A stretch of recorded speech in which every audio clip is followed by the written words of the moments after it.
Yes, kita semua pasti pernah ngalamin masa-masa sulit ya kan? Masa dimana kita merasa jatuh, kecewa, atau bahkan putus asa. Rasanya kayak dunia ini gak adil dan gak berpihak sama kita. Tapi tahu nggak? Itu semua wajar. Keterpurukan itu bagian dari hidup, bagian dari proses. Nah, yang paling penting sekarang adalah gimana kita bangkit. Jadi yang pertama itu kamu harus bisa nih terima situasinya dulu. Stop pura-pura kuat atau menyangkal masalahnya. Nggak apa-apa kalau kamu ngerasa down atau berada di titik paling rendah pada waktu itu. Ketika kita bisa terima kenyataan, disitulah titik awal buat kita move on dan mulai nyari solusi. Misalnya nih, kalau kamu gagal dalam suatu hal, akui aja bahwa memang ini saatnya kamu harus berhadapan dengan kegagalan itu. Dari sini kamu bisa mulai nyusun langkah buat bangkit lagi. Dan yang kedua, setelah itu coba deh refleksi diri. Kadang kita tuh selalu sibuk sama emosi-emosi negatif sampai lupa buat bertanya, sebenarnya apa sih yang bikin gue jatuh gitu kan? Apa itu karena situasi eksternal ataupun internal, atau mungkin karena ada hal dalam diri kita yang perlu diubah. Jadi kita harus memahami dulu nih masalah intinya. Yang ketiga, buat tujuan-tujuan kecil. Kadang kita kehilangan motivasi karena terlalu fokus sama gambaran besar yang terlihat jauh dan berat. Coba kamu pecah jadi langkah-langkah kecil yang lebih realistis. Misalnya, kalau kamu lagi bangkit dari kegagalan karir, jangan langsung mikir mau sukses besar. Mulai dari langkah kecil aja dulu, seperti memperbaiki skill atau memperluas jaringan pertemanan. Dan yang keempat, support system juga penting banget. Jangan pernah ngerasa kamu harus ngalamin semua ini sendirian.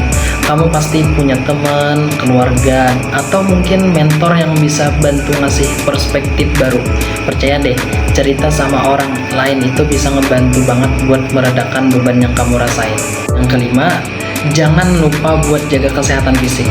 Ini penting banget, karena tubuh yang sehat bikin pikiran kita juga jadi lebih jernih. Olahraga, tidur yang cukup, makan yang sehat, semuanya punya pengaruh besar buat kondisi mental kita. Jadi jangan anggap remeh hal ini. Yang keenam, terus beri diri kamu waktu. Gak ada orang yang bisa langsung pulih dalam semalam. Bangkit dari keterpurukan itu proses. Kadang kita harus ngasih waktu buat diri kita sendiri untuk beristirahat dan memproses semua perasaan yang ada. Dan yang ketujuh, coba deh lakuin hal-hal yang bikin kamu happy. Kadang keterpurukan bikin kita lupa sama hal-hal yang dulu bikin kita semangat. Misalnya, kamu punya hobi yang udah lama kamu tinggalin. Coba deh mulai lagi atau cari kegiatan baru yang bisa ngembaliin rasa senang dalam hidupmu. Dan yang kedelapan, ubah pola pikir kamu. Jangan lihat kegagalan sebagai akhir segalanya, tapi lihat itu sebagai pelajaran. Setiap kesulitan itu sebenarnya adalah kesempatan buat kita tumbuh, buat kita jadi versi diri yang lebih baik. Visualisasikan dirimu yang sudah berhasil melewati masa-masa sulit ini. Bayangkan gimana rasanya nanti ketika kamu berhasil bangkit dan menjadi lebih kuat dari sebelumnya. Yang terakhir nih, yang paling penting, fokus sama hal yang bisa kamu kontrol.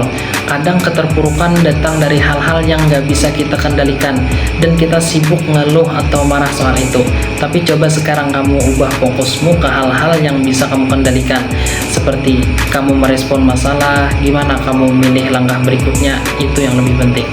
Jadi ingat ya, bangkit dari keterpurukan itu bukan soal cepat-cepat sukses lagi, tapi soal perjalanan kecil yang konsisten. Kuatkan mentalmu, jaga fisikmu, dan pastikan kamu selalu bergerak maju. Sekecil apapun itu, kamu pasti bisa. Nggak peduli seberapa berat hidup rasanya saat ini, selalu ada jalan untuk bangkit. Yang penting jangan pernah menyerah dan terus percaya bahwa kamu bisa melalui ini. Perjalanan mungkin tidak selalu mudah, tapi setiap langkah yang kamu ambil mendekatkanmu ke versi diri yang lebih kuat. Tetap semangat dan jangan lupa kamu lebih kuat dari yang kamu kira. Terima kasih sudah mendengarkan, sampai jumpa dan terus maju ke arah yang lebih baik.